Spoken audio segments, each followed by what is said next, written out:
What do you say? Now, I get this one at every place I go. And this has been a new one because I remember when I started speaking campuses, it didn't come up as much, but now it comes up every time. So Mm. it's the suffering question.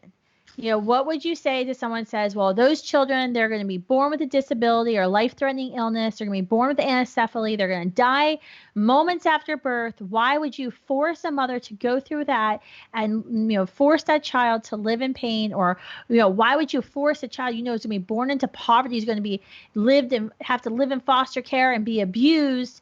How dare you force somebody to do that and to inflict Mm-hmm. pain on another person? Mm-hmm. Yeah. So whenever people bring up pain and suffering, again, we start with agreeing that's a problem that warrants a response, that we should aim to alleviate someone's suffering.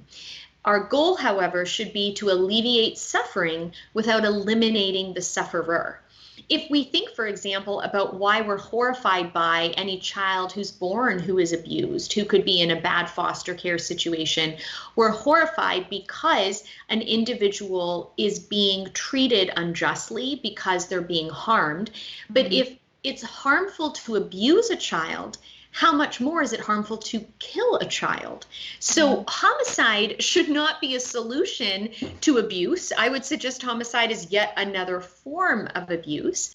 I think we need to talk about how we can alleviate suffering without eliminating sufferers. So if someone's actually in physical pain, first of all, medical technology has advanced today, pharmaceuticals have advanced to a level that we can intervene and really alleviate people's pain in the vast majority of situations.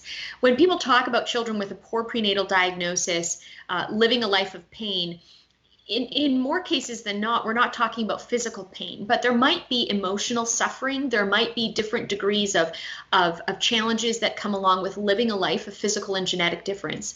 But we can still alleviate that without eliminating them.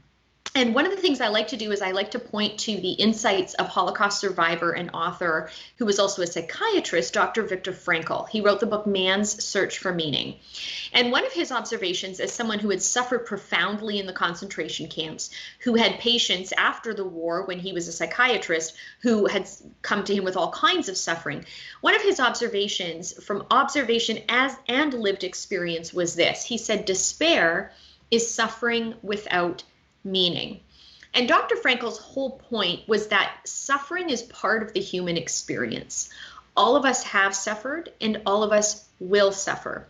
So rather than eliminating the individual who's experiencing suffering, we need to avoid despair by injecting or introduce meaning to their situation.